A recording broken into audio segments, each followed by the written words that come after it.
beauty. Special delivery from a special bowler. Hello and welcome to the latest instalment of PakPassion's exclusive cricket review show, View from the Pavilion. We've got a special guest on the show today. It's SpaceCat from the forums, also known as Joel. So first of all, welcome to the show, Joel. Thank you very much. It's a pleasure to be here.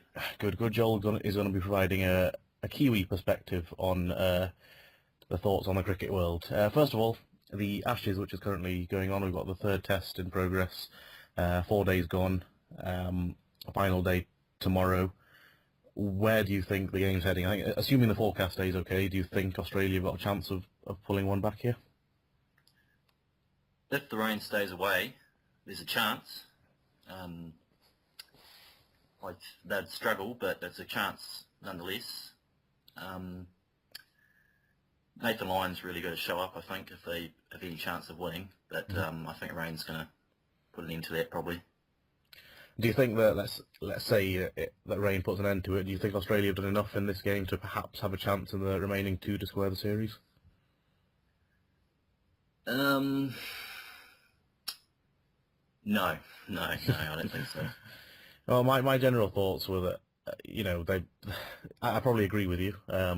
I do think that if the rain had stayed away, today and if it does so tomorrow, then they possibly could have won this. I do think England often do collapse under a bit of pressure. That we've seen it against Pakistan a few times, and I do think that they might have panicked under a bit of pressure.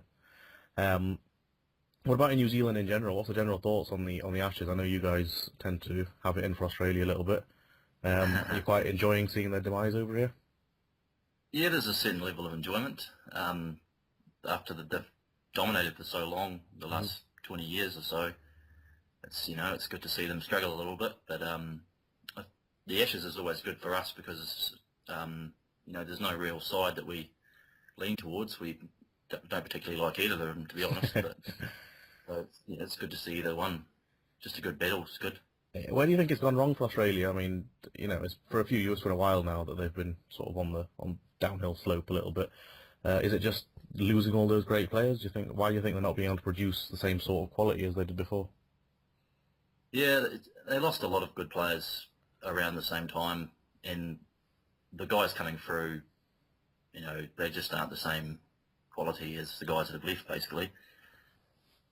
Yeah, I think perhaps they could have tried to persuade the likes of Hussey to stay around a little bit longer. I think maybe he was pushed out the door a bit too soon. Yeah. I think you could say 2020's maybe had a little bit of a impact there with the techniques of the batsmen, but I don't think it's a major thing with the T20. I think it's just these things just have ways of going around. Sometimes you have a whole lot of good players, sometimes you don't, or most of the time you don't. In our case, yeah. New Zealand. Well, I'll just move on to New Zealand actually, and your point about 2020s there. It seems a lot of the smaller nations have been affected by this 2020 phenomenon the most. West Indies, New Zealand, perhaps. Do you think that they've been negatively affected by 2020 cricket? In New Zealand, it was definitely a distraction. I wouldn't make the excuse that it's affected the actual abilities of the cricketers, but it's been a distraction in the past. It's not as bad now. They tend to try and arrange the tours a bit better with the hotel and so on. But when it first burst onto the scene, a lot of the top players wanted to make quick money, and when they were playing for New Zealand, it seemed like the focus was not quite the same. And what's your opinion on that generally? Do you think that they've got every right to just go after the money as opposed to focusing on New Zealand cricket? Well, they don't get paid compared to some of the nations, say Australians, the Indians, the English. The New Zealand cricketers don't get paid anywhere near that. The domestic contract here is, very, very limited. I think, it's not ideal for the fans of New Zealand cricket, but these guys have got to make their money. I think, if the opportunity's there for them, they've only got a limited time span they can play cricket, and I think they should maximise their earnings if they can. as long as when they play for their nation, they are performing at their peak, then it's fine by me. Yeah, well, I think I generally do agree with that, especially again, like you say, for example, in New Zealand and let's say West Indies, that they don't get paid quite so much, so that they need to find a bit of a balance there, because obviously the players are going to want to earn money, but specifically Test cricket, for example, do you see a decline in Test cricket at the moment in New Zealand because of all of this? There was a decline in Test cricket in New Zealand. There's a lot of factors behind that, but in the last 2 years, I'd say that our Test cricket's improved. It's still very, very inconsistent, but there's definite improvements there. I'd like to see next summer here in New Zealand, which is 6 months away roughly, what sort of improvements we've achieved by then. But I think we've got a great bowling attack. It's just the same old batting issues, really. What were your thoughts on the Ross Taylor, Brendan McCullum issue? It was probably blown a bit out of proportion mostly by New Zealand fans and media. I don't think there's any really great rifts there. I think Ross Taylor was rightly disappointed by the whole thing, but it was something that should have happened. Originally, where they screwed up was they named Ross Taylor as captain originally, and it should have been Brendan McCullum when they first named it, but they had the whole situation with John Wright being the coach, and he wanted Ross Taylor, and then John Wright left, and they've brought in the new coach, and he's a bit of there's a lot being made out of his friendship with Brendan McCullum, but it's the right decision. We've seen on the field, Brendan McCullum's actually proven to be a great captain so far, and I think it was poorly done, but it was the right decision in the end. Yeah, I was going to mention that actually. I think Brendan McCullum, particularly in the Champions Trophy that I saw, he did quite impress quite a few people, especially with his fielding position, and he's quite an aggressive captain, isn't he? Oh yes, yeah, he's very innovative. He's very instinctive. He'll just put the field position that seems like it doesn't really make many sense at all. I think in one of the games, in the Champions Trophy versus England, he put a slip in the batting power play. Yeah. And the next baller got hit to slip. It just didn't really make any sense, but it worked. Yeah. It's not always going to come off. Sometimes it's going to look bad, but it seems to be, it gives the bowlers confidence. I think it's one of the keys really there. Yeah, true. Well, there's one other issue to touch up on. In the Ashes at the moment, obviously there's been a bit of a issue with the DRS, a lot of issue with the DRS. What are your thoughts on it at the moment? Do you think we might have some changes to it after the current series? I was a fan of DRS originally, but I'm starting to lean back the other way a bit now. It's just too much of a hassle. It takes too much away from the game itself. It's too much controversy. Yeah. I don't think there's a huge problem with the technology. I think it's just the implication of the technology is still the same errors happening, still human error.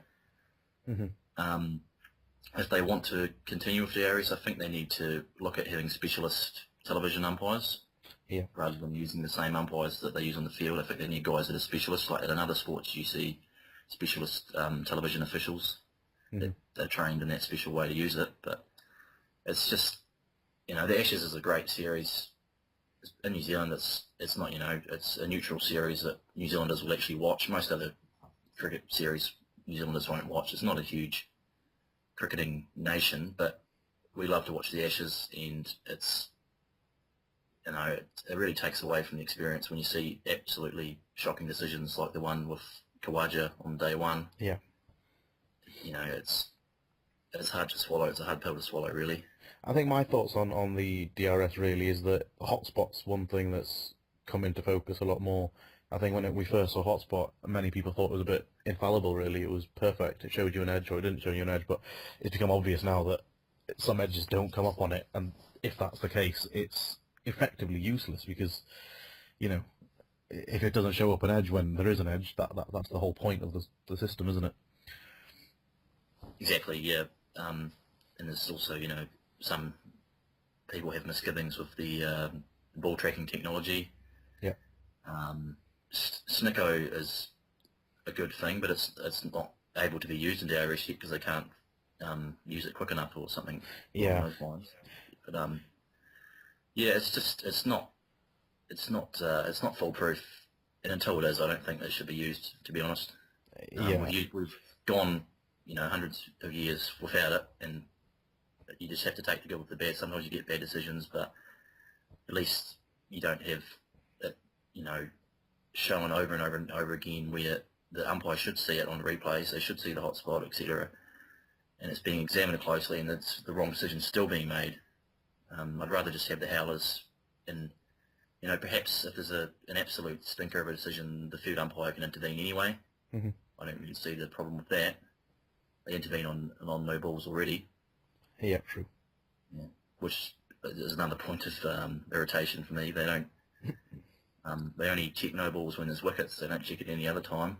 No, I agree. Yeah. The one other point, just on touching upon that, you mentioned the ball tracking technology.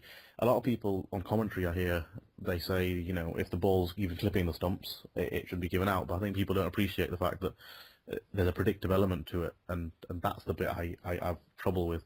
I don't know, we can't accurately say that is exactly where the ball would have gone, especially a few of the times I've seen it. It just doesn't feel right. So I think that's the issue that, for example, India have with the DRS system, that the technology isn't quite right, really. Yeah, it's there's too much doubt. To be honest, I've gone off DRS now. I think that it's not good enough. It's not foolproof enough. Hotspots got doubt. Ball tracking's got doubt. Just leave it, and maybe not throw it away completely, but it needs to be. There's something needs to be done. I don't know what. I don't have any ideas myself, but we were doing fine without it, to be honest. Just moving on to a final thought. Obviously, we're a Pakistani cricket website, so we can't have one of these without touching on it. What are your thoughts generally on Pakistan cricket? I mean, from a New Zealand's fans' point of view, what do you like about it? What are your general impressions of Pakistan cricket? I've always loved watching Pakistan cricket. It's a very passionate brand of cricket. It's somewhat unpredictable at times. But that's the beauty of it as well. You never quite know what's going to happen. As a left-arm bowler myself, I really like watching the current crop of left-arm bowlers coming through. Yeah, of course. Junaid Khan, Mahmood Irfan. Yeah. Really exciting prospects. Yeah, they are. Yeah, and it's a similar situation to New Zealand, really. They've got an exciting bowling combination, but the batting's not quite there, really, for them at the moment. There's talent. The right selections need to be made, but with Pakistan, they've always sort of been the team that's just a little bit above us. Mm-hmm. We can compete with them, but they've always been better than us. And the time I've been watching cricket anyway, and we always sort of the team we want to beat, get one over them. Right. Thank you very much for your time, Joel. It's been a pleasure speaking to you, and that's going to be all from this week's episode of View from the Pavilion. Right. No worries, mate. Thank you very much.